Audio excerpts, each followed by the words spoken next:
I'm really excited for you to listen to one of my amazing clients, Carina Santa Maria, the executive director of Shelter Inc., actually here in Illinois, not too far from my house.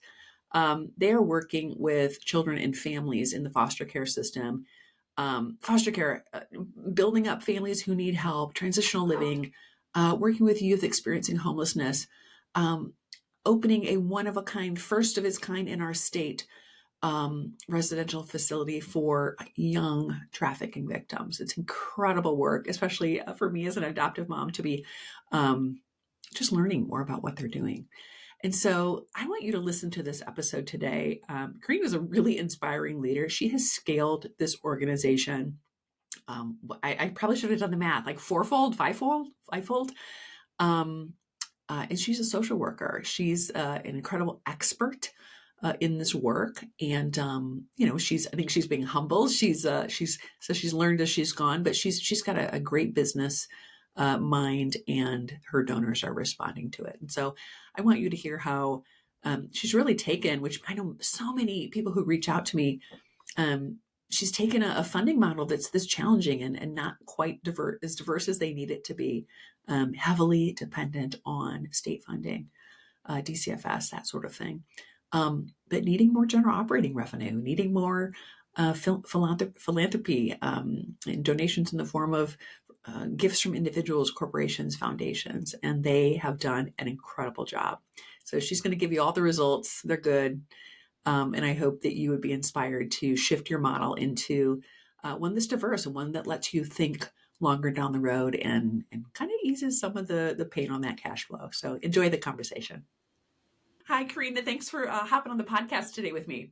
Hi, Sherry. Thank you so much for having me. Awesome. Well, Carina, I have to tell everybody, I feel like we met now, it's like forever ago when we used to do wild things like in person, like get-togethers with foundations and stuff. Pre-COVID, absolutely. Pre-COVID, yeah. These were the years where I left my house. And so I feel like that was like 2019 or something where we first connected. And I know you have had an incredible growth trajectory since that time, and you've led the organization through it. I would just love to hear about, what life has been like as you've scaled the organization since then, and just weave your background into that, because your growth story is incredible. Sure. So I feel like the story, there's pieces of the story that are just very hilarious. I feel like I always have to tell it. But so I'm a resident of Arlington Heights, where Shelter Inc. is. And previous to working at Shelter Inc., I had not heard of it. And so when the job opportunity was presented to me of just, here's an organization looking for a new executive director, I had just had my second child. I was 2 weeks postpartum and thought, wow, this sounds like a great organization, just not right now. Yeah. And my husband was like, but this is your dream job. And I was just thinking the timing's horrible. But the more I learned about Shelter, I was just so aligned with its mission that I had to put my my hat in the ring and see what happened. And so when I joined in 2018, we were a very small organization that just had been pretty decimated by the budget impasse that Illinois had for so many years. And so we had to lay off many of our employees. We had accounts payable that were due to us in the hundreds of thousands, and we couldn't make payroll. Wow. So we were a very small $1.8 million agency. And throughout the 7 years almost that I've been on board, we have just looked at really building partnerships within the community, with funders, with donors, with government agencies on how do we scale our organization and continue to build, because we know our services are so desperately needed here in our community. And those were many sleepless nights, but it involved a lot of just creative thinking, hard decisions, looking at, turning the conversation to being more about investing in shelter. I think fundraising in general has gone through a shift where it was more, just the way we asked to give is very different. And we really shifted into let me tell you why you want to invest in shelter versus being desperate, for a lack of Yes. better words, Yeah. and focusing on our great relationships. And I think every year we just kind of saw that our revenue go up and up. And this Yeah. year we're at a $6.7 million budget that we're raising to. And a lot of that has been due to our work with you this past year. We've Oh, learned so much. It's, as any change management, there's growing pains, but it is sure. something I'm so happy that we jumped into. Awesome. Well, likewise. And I feel like we were already growing. You guys were already doing so many awesome things that it's fun for me to hop in that stream with you and just kind of dial it up.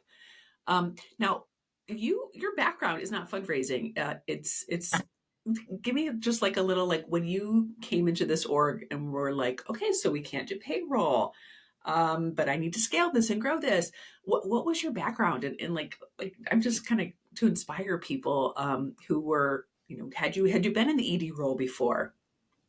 Sure. So I'm a licensed clinical social worker. Most of my work has been in child welfare, Mm, but more on the direct service end. So, and policy advocacy work, and within different states. So mm, from Illinois originally, but had also worked in Florida and Tennessee before we moved back here.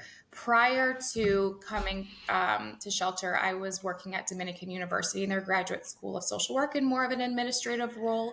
But I personally had never been an executive director. And the wow. one thing that grad school does not teach you is how to budget, how to make those hard decisions when you don't have money. And so it Yeah. was a lot of learning on my own and Yeah. just knowing.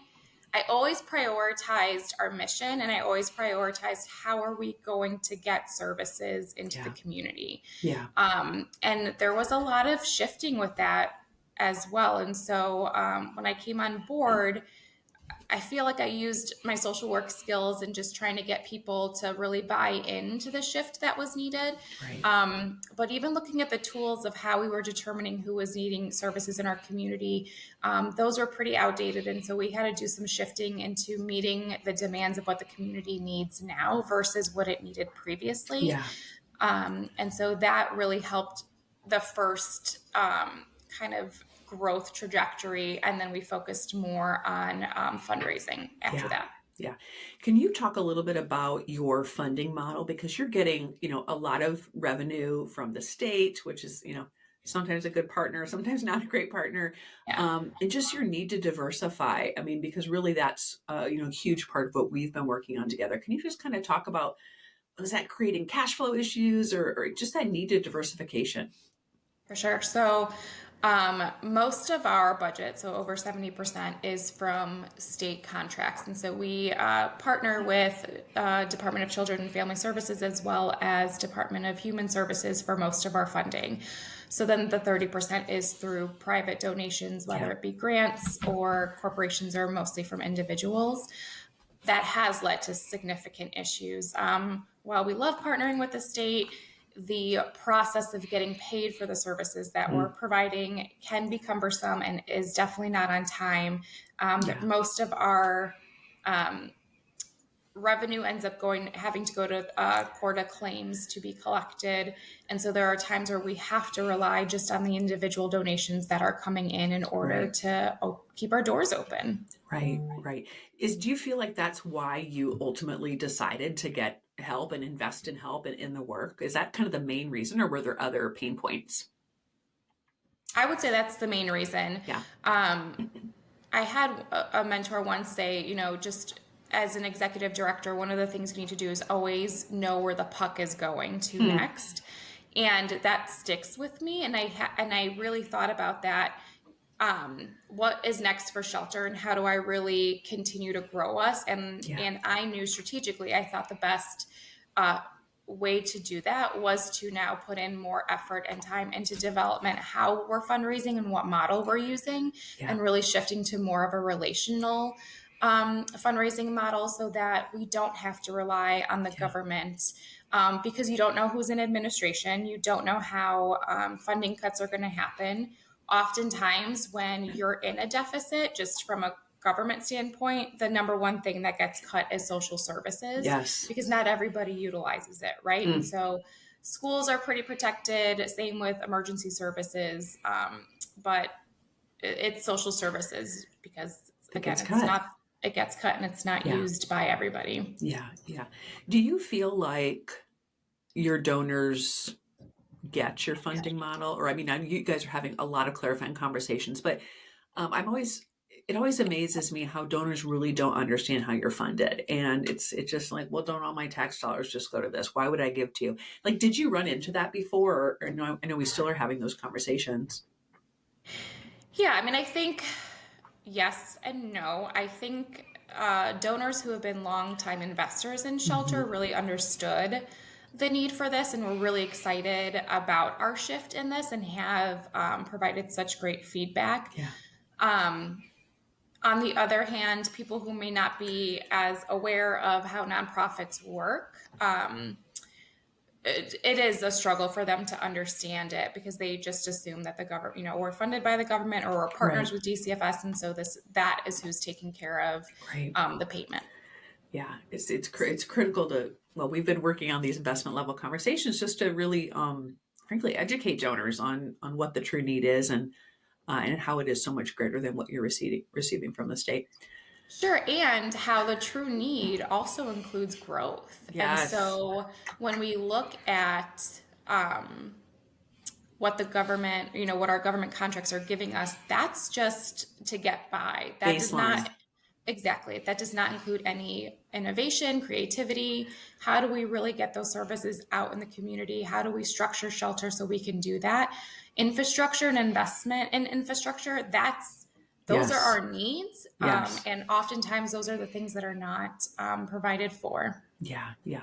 What's an example of? I know we did a lot of work initially on that. Like, I don't know if it was squeak by budget, but on like the budget versus the need. Um, what are some things you're excited that you're like, yeah, we need to put that in the budget because that is whether it's staffing or salary increases or I just be kind of curious of to have people here. No, we need this. We've got to put it in the budget and then invest in learning how to raise to that number. Sure. So there's, the exciting things that people are like, yes, I want to give to that, and the not so exciting things. But just as, for any business, um, child welfare agencies in general are going through a really hard time when it comes to liability insurance. Mm, And so many insurance companies are no longer funding or wanting to cover child welfare agencies in the state of Illinois. And so wow. just this fiscal year, or actually just this calendar year, so 23 days in, we've known of 5 to 6 child welfare agencies that will no longer be provided insurance coverage. And Wow. it's going to be a big issue because those cases are going to have to be returned to the state and they don't have the ability to care for those kids. And so the non-exciting issue is I have to pay hundreds of thousands of dollars for liability insurance Right. just to be able to operate and Ugh. provide services. But getting somebody to understand that when it's not that exciting versus a new home or a new program or a fun big idea, Yes. it's that infrastructure that's really important. Yeah. A new website, additional computers, technology. We would love to see an app or a texting capability so our youth can reach out to us when they need Mm. services. That is how youth are, they're not calling or picking up the Yeah. phone They're not emailing anymore. us. Yeah. Right. So being able to do things like that. Yeah. And then, of course, staffing. So a quality assurance person, I think, is something that we're really looking for and excited for. We are in an interesting position because we actually own properties. And just Right. as your home breaks down or needs a new roof or you want to invest in your infrastructure, we do too. Yeah. And so we always plan for the growth of that as well because we know that things are going to happen. Yeah. Yeah. How have you? So I would love for you to tell people about the new home that you broke ground on um, and just the one of a kindness of that and just how groundbreaking it is. How have you balanced the capital and annual fund? I know we've been working on like would these capital donors shift into annual fund donors? How have you internally balanced all of that?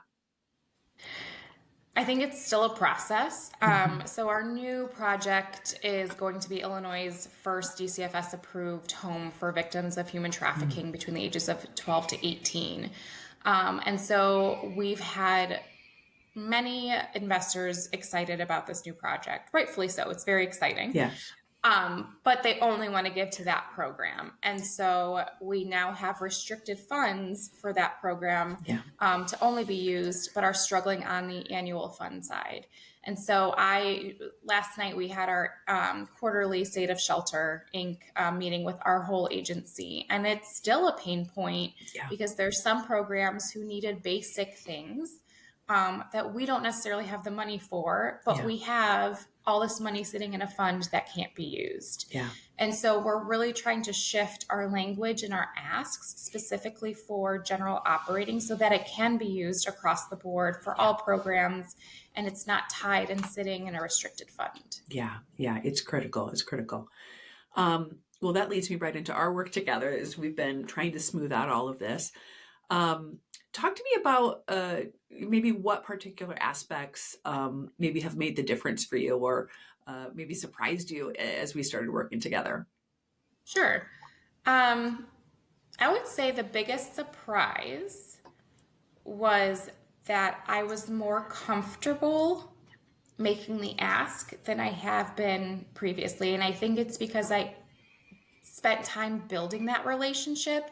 So it was very natural and conversational versus that tension that was building at a lunch or a breakfast with a donor. And you knew the ask was coming and, you're trying to listen and but in the back of your mind, you know that you have to kind of drop this bomb at the end. Um, and so I think I've learned so much from you about just the tools of taking time and spending time with our investors and having them understand all of the aspects of our agency Yeah. and our need and building that relationship and asking to ask. So no one's ever coming into a meeting not knowing that they're going to be asked. They are prepared for it. I'm already answering questions for them prior to the meeting and giving them as much information as possible. So it's actually a pretty comfortable shift where I think both the donor and I are very excited about the investment and what it's going to do for shelter. Yeah. And you're a natural. Like I feel like A, you're fearless, and B, you're a natural. Like you're easy to talk to. And so it's like when you have a few tools and when you have clarity and confidence, you just sit and ask for what you need. Sure. Which is And I think, but you taught me that, right? oh, And so it was a lot of coaching from you to get there. well, and you've had incredible results. What would you say is the biggest tangible outcome from our work? So I think the biggest tangible outcome, and we shared this last night at our State of Shelter meeting, was that when I look at fiscal year 23, our annual fund raised $825,000 for the year. And in the past 6 months, we have already raised over $1 million.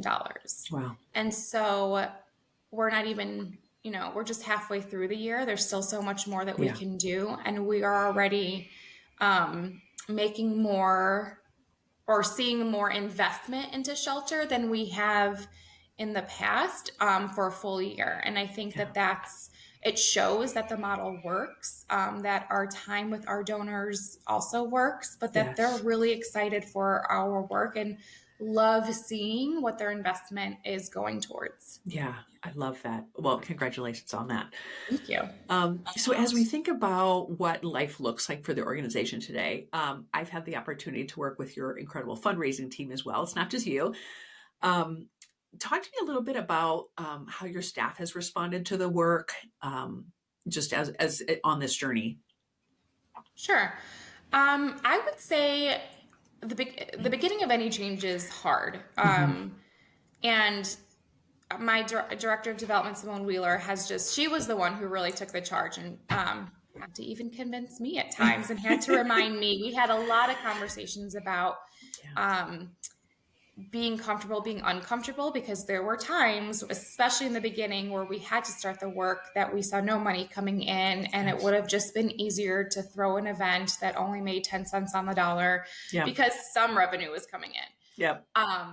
And so leaning on her and her expertise and having her really remind me of why we did this, and then backing her up with her team as to why the shift is so important. And I think, again, just like any change happens, it's one of those things that this is never going to work. But we just kept chugging along and providing education. The more education Yes. you provide, the more tools that we give people, the more Yeah. people become comfortable. Yeah. And so now they're fully engaged, and understand it and see the results. And I think, of course, that's the biggest Yeah. way to show them that the change is working. Yeah. Yeah. It doesn't happen overnight, but the results are there if we take the time. This all is root. You're setting me up to talk about hours to dollars, Yeah. Carina. And I feel like, a lot of our conversations early on with your team and with you, of course, was more in the vein of like, okay, so what do we need to stop doing so we can start doing these types of higher ROI activities? Which is always so hard because it's like, we've always done that. Should we stop? Should we pause? But I feel like that is the secret sauce to a lot of the success. I think one of the biggest things that we're still even seeing the results from is you split the kind of Marcom development function through this process because, well, I'll let you tell, but I think that's been a huge part of this of giving the development team more time and space to actually do higher ROI fundraising. Correct. So I think so. The secret sauce, I think this was also a pain point, right? We had Uh-huh. to ask people and our community to stop doing things that they were so used to doing in a way to support shelter, but it wasn't helping us grow. And Mm. so we had to stop volunteer projects, specific volunteer projects, or collecting in-kind donations because it was holding back and we weren't, the dollars to hours. Yes. And it's hard. It still is hard. Because I know people really want to be hands-on and get to Yeah. learn about Shelter Inc. And they can. Yeah. We're just trying to really shift them in a different way and guide them to here are the ways that you can help us that we need. Yes. And I think it gets hard, and this is probably a little controversial, but I think it needs to be said. A lot of times people donate based off of their needs versus what the Yes. agency actually needs. Yes. I've done it myself as a donor. I love to go out and shop on a holiday gift drive. Yep. But going through this process, I now know that I can give money and empower the parents to pick Yes. out what is best for their children. Yes. And so guiding volunteers and donors into what we need has been a shift. And that Yes. is an ongoing battle. And it's a battle that we're willing to have because I think we really know that once people see our true needs, they'll get on board. Yep. And so that's, that was one thing that we really put our time into. And then the other, as you mentioned, was separating marketing and communications from development, which oftentimes are put together or are in one department. And that's how it was previously at Shelter Inc. And so what we've now seen is that Marcom can really spend their time in those mass grassroots activities that builds awareness and brings in funding, but that our development program is focused on those top 30 donors and the highest level investors at Shelter. So that is what Simone and I and Simone's team are spending our time on to really help with that growth. It's so good. It's so good. As we just wrap up our time, can you share an example of just in big or small, just what donor meetings are looking like now for your team, how they're different, whether it's success story or just something really tangible that's changed when you're sitting in the room now that you have the time to focus the strategy, the plan, and the tools in hand. Sure. I would say overall, most of our meetings are like 4 or 5 hours now, which is great. I was like, you're texting me with like I was just in a 3-hour meeting. I like, see, people like you. Well, and I think it's because the donors and us have this just this strong relationship where We're invested in Shelter, of course, but we're also spending time getting to know each other. Yeah. I trust them, they trust me. And so that mutual trust and respect is there. And so we also, take time to just update each other on our Yeah. personal lives too. But I think that, we're shifting into longer meetings that are more impactful and meaningful and not just what do you need? Yeah. It's more of how can I help you scale the agency and Yeah. what will that look like? And what is my donation going to look like, not just now, but 3 to 5 years from now, as well as your agency continues to grow? Because as our agency continues to grow, the need's going to grow, Yeah. and the investment level gifts that we're seeking are going to grow as well. And our Yeah. donors are aware of that and are actually Yeah. really excited about that. Yeah. I think sometimes people are afraid to talk about long term when it's like, well, I don't know what that looks like in 3 to 5 years. But if we're leading people to their best gift every year, we have to paint what it can be. And I think you guys have done a good job of that. Obviously, it helps to build on something you already have been scaling, but um, people want innovation. They want somebody's foot on the gas pedal, and I think the sector has told us like, oh, people won't give to that. People don't want any risk.